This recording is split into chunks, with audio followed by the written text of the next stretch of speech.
como o Ozempic age no cérebro. O Ozempic é uma das medicações mais vendidas dos últimos anos. Para vocês terem uma ideia, o valor de mercado do laboratório que produz o Ozempic é maior do que o PIB da Dinamarca e este laboratório está sediado nesse país. Esse sucesso de vendas se deve principalmente aos efeitos benéficos do Ozempic no combate à obesidade, possui efeitos no intestino, possui efeitos no estômago, diminuindo o apetite e aumentando a saciedade, consequentemente levando à perda de peso. Mas, vocês sabiam que o Ozempic também possui um efeito no cérebro? Vamos entender um pouco melhor isso. O Ozempic, cuja substância ativa se chama semaglutida, é capaz de entrar no cérebro e causar alguns efeitos, principalmente no hipotálamo e no sistema de recompensa. O hipotálamo ele vai causar diminuição do apetite e aumento da saciedade, e no sistema de recompensa vai causar diminuição do prazer excessivo relacionado à alimentação e diminuição do desejo excessivo relacionado à alimentação. Então vai ter uma ação em via dupla aí para diminuir a obesidade. Além disso, existem especulações quanto ao possível efeito neuroprotetor do Ozempic ou semaglutida, do seu nome de substância ativa, ao diminuir a inflamação cerebral. Alguns estudos demonstram que a semaglutida apresenta efeitos anti-inflamatórios. Isso vai ajudar a prevenir algumas doenças neurodegenerativas, como Alzheimer e Parkinson. Mas ainda são necessários mais estudos para isso. Mas vamos entender um pouco melhor esses mecanismos, como é que a semaglutida age no cérebro. Para a gente entender melhor, a gente precisa saber o que é o Ozempic, o que é a semaglutida. A semaglutida é um agonista do receptor do GLP-1.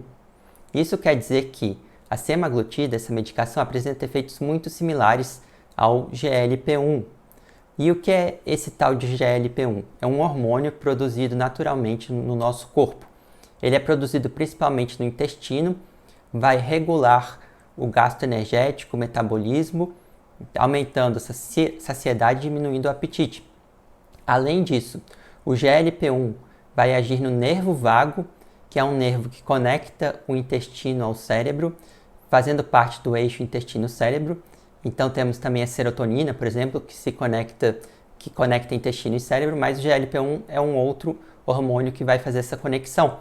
Então, além de ter esse efeito direto local no intestino, o GLP-1 vai agir no cérebro também ao mandar mensagens pelo nervo vago.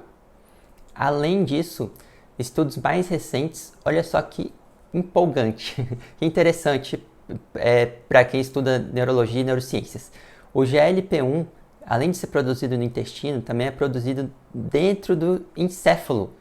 Então, tem uma região que tem neurônios, células nervosas que produzem GLP-1. Esse GLP-1 vai ser liberado em sinapses e agir como um neurotransmissor. Então, além de ser um hormônio, ele vai ter um efeito de neurotransmissão. E ele vai agir principalmente nessas regiões relacionadas à alimentação, ao gasto energético. Então, deixa eu mostrar aqui para vocês um modelo de encéfalo. Aqui é metade de um encéfalo, de um cérebro, tá? Aqui é a região lateral, aqui lobo frontal, lobo temporal e outros, e o interior do encéfalo. Dentro dele temos, por exemplo, o tronco encefálico, cerebelo, corpo caloso e outras estruturas. O GLP-1 do nosso corpo vai ser produzido bem aqui no tronco encefálico, numa região chamada bulbo, mais especificamente no núcleo do trato solitário. Ele vai ter neurônios aqui. Esses neurônios vão ter fiozinhos elétricos, axônios, que vão viajar por várias regiões do cérebro, vão chegar até uma região chamada hipotálamo, vão chegar até o mesencéfalo e vão chegar até o núcleo accumbens. Nessas regiões eles vão promover as suas funções, seus efeitos. Por exemplo, no hipotálamo vão diminuir o apetite e aumentar a saciedade. No mesencéfalo vão se comunicar com a dopamina, que é um dos neurotransmissores relacionados ao sistema de recompensa e ao prazer, e vão diminuir o prazer excessivo relacionado à alimentação e o desejo excessivo de alimentação. No núcleo accumbens também é parte do sistema de recompensa e vai ter efeitos semelhantes do GLP-1.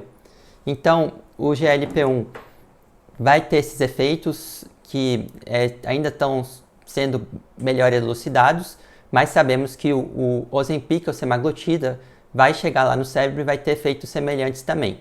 E o efeito neuroprotetor que eu falei para vocês, como é que seria? Bom, esse efeito neuroprotetor ainda precisa ser melhor elucidado, estudado, né? Vamos deixar claro aqui, não é algo certo ainda, mas sabemos que tanto a semaglutida quanto o GLP-1 possuem efeitos anti-inflamatórios. Eles diminuem a inflamação do cérebro ao agirem algumas interleucinas específicas. Ao diminuir a inflamação do cérebro, eles vão diminuir a incidência de doenças neurodegenerativas, porque elas têm como uma das causas a neuroinflamação. Então existe esse potencial de prevenir ou diminuir a incidência, atenuar um pouco a doença de Alzheimer, doença de Parkinson. Vamos aguardar alguns dos próximos estudos saírem para a gente entender melhor um pouco isso. Também sabemos que GLP-1 e semaglutida, apesar de similares, têm muitas diferenças, tá? Por exemplo, o GLP-1 dura muito pouco no nosso organismo, dura 2 minutos e já é metabolizado. A semaglutida tem uma duração muito mais longa, 1 semana. Então, quais seriam os efeitos disso para o nosso organismo? Causa alguns efeitos adversos. Então, sempre deve ser usado sob prescrição médica, com acompanhamento médico regular, né? Porque pode causar tontura, pode causar fadiga, constipação e outros efeitos colaterais. Bom, por hoje é só e até a próxima.